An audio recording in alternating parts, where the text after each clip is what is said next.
up, guys? Got a little Silverado update for you today. Thing has been running pretty stout, and we finally got a dash for it that's in one piece. So it needs a little love. It's got a couple broken tabs on it I'm gonna glue, but it's all there in one piece. So my other one's in about 36 different pieces, so we're gonna see if we can make this one work. That's gonna be a totally separate video, but anyways, kind of going over some things. So Silverado has been running good. I've been driving it weekly, about once a week to work, and at night I'll go out and play with it a little bit. It's making some pretty serious power now. We've got it turned up as much as I want to go for now. There's more left in it, but I don't really feel like breaking it yet because I'm kind of enjoying driving it. And we still got some button up things. I need to charge the AC. It's all hooked up, ready to go. I'm missing one bolt for it that apparently rattled out, so I gotta put that in. And I've got some plans for this thing this winter that I'd like to do. It's just not in the cards right now. But on today, it's picked up a little bit of valve train noise, and I don't know if that's normal or not. I want to catch it before, if it's a problem, I want to catch it before it becomes, you know, just starts destroying crap. So I feel like I probably, most likely, I maybe measured my push rod length wrong, and it's either too short of a push rod or too long. So today we're gonna pull the valve train out of this thing and remeasure the push rods and see if that's maybe where the issue's at. It's not horrible, it's just tapping. It sounds like not like rod knock, but like a sewing machine kind of deal, which is usually indicative of the wrong push rod length. So we're gonna check that. I'll show you the valve train on this thing. It's pretty cool. It's like way overkill for this, which is why I think I might have done the push rod length wrong, because this stuff does not it's not super easy to install and measure like stock rockers are. So anyways, I'll show you guys what's up, and you can kind of see some of the stuff I put in this thing, because I never filmed actually building the engine.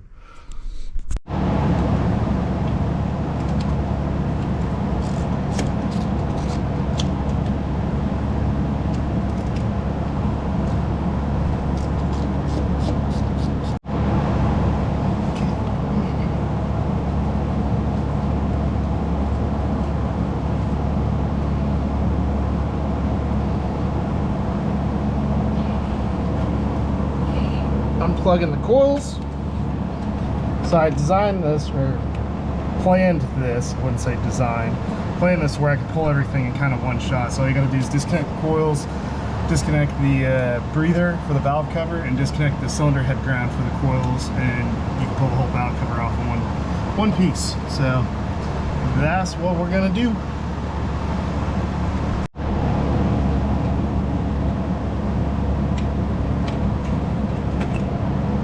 Like that.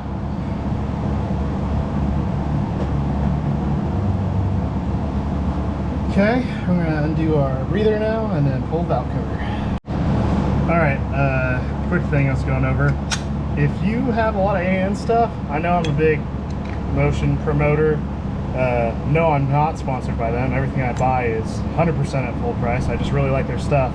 This right here, having this in your toolbox, especially at track, is the nicest thing. It's a full set of AN wrenches. They're magnetized, so they stick to each other and stay organized. So definitely pick you up a set if you're looking for a set of AN wrenches. They're actually not bad priced either. If you go and look at, like, unless you're buying something super cheap like Summit junk wrenches that break, these are, I think, under 200 bucks or right at 200 bucks for a full set. So yeah, anyways, Motion Race works. They're nice. AN set. This is a Dash 10 if I remember right. It is. Back that baby off. Okay. Kind of tuck her up out of the way there. And then we're gonna pull valve cover. Now these valve covers, they're billet aluminum and they're pretty damn strong, but you have to be careful when you're tightening them down. You can, the directions say you can actually kind of bow them if you over tighten these center screws. Because again, it is, although it's billet, it is aluminum, and aluminum is pretty malleable, so you don't want to get crazy cranking them down. I think the torque spec is under 20 foot-pounds. Probably, realistically, I bet you it's like 10 to 15. But it's got a gasket on it, so it's just easier to just do it by feel and evenly. Alright, so this is why we take things apart and inspect them, because of things like this. So, first of all, looks like we got a tiny little oil leak there, so we'll probably want to fix that. Not sure what that white dust is at. It kind of looks like there was a fire there, which is a little concerning, but anyways, took the turbo blanket off, and my coating on my turbine housing's chipping off. And it was totally fine beating on it for months and months and months without that stupid blanket on there, and I put that blanket on there and now it's messed up.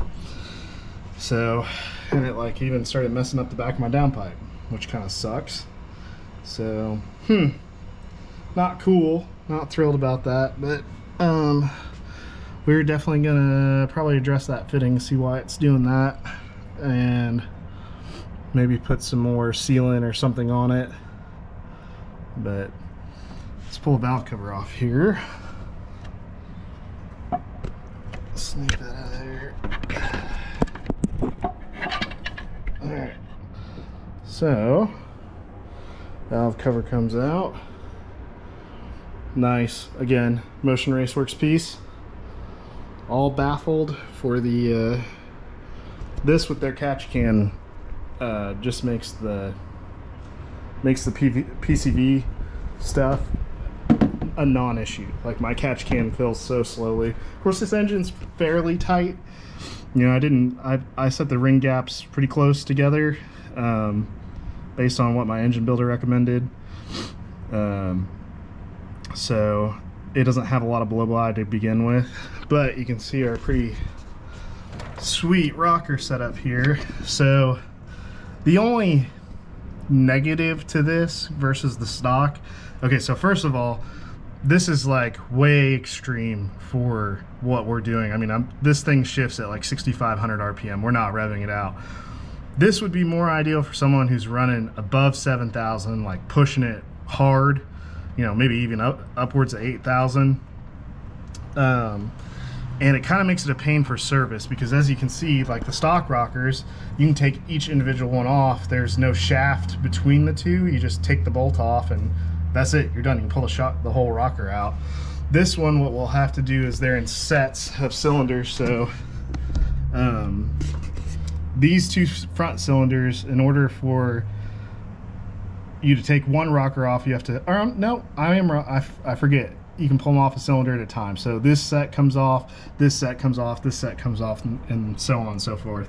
So, but you can see we've got a lot of extra hardware that you have to be careful of. These all have torque specs. I think I was super nervous about these little ones, and I even Loctited them. So we're gonna roll it over to the base circle on this cylinder to take pressure off of everything, and then back them off slowly and evenly, because you don't want to snap that shaft in half or damage the rockers in any way. But I think what's making noise is maybe, yeah, see, there's lash there, and I'm thinking that's might be our culprit. So anyways, looks like everything has oil on it, so that's a good sign. But there shouldn't be lash there. So man, I'm struggling with words today. We'll recheck with a push rod checker and see if we're in the right realm, and if not, then we'll make an adjustment, order some push rods, and at least it's an easy fix. You know, we're not pulling heads to fix a lifter or something like that. Like I said, it's just a little noisy. It's noisier than I would expect it to be, but this is also the first engine that I've ever had that's cammed, so cool. Get back with you guys in a second.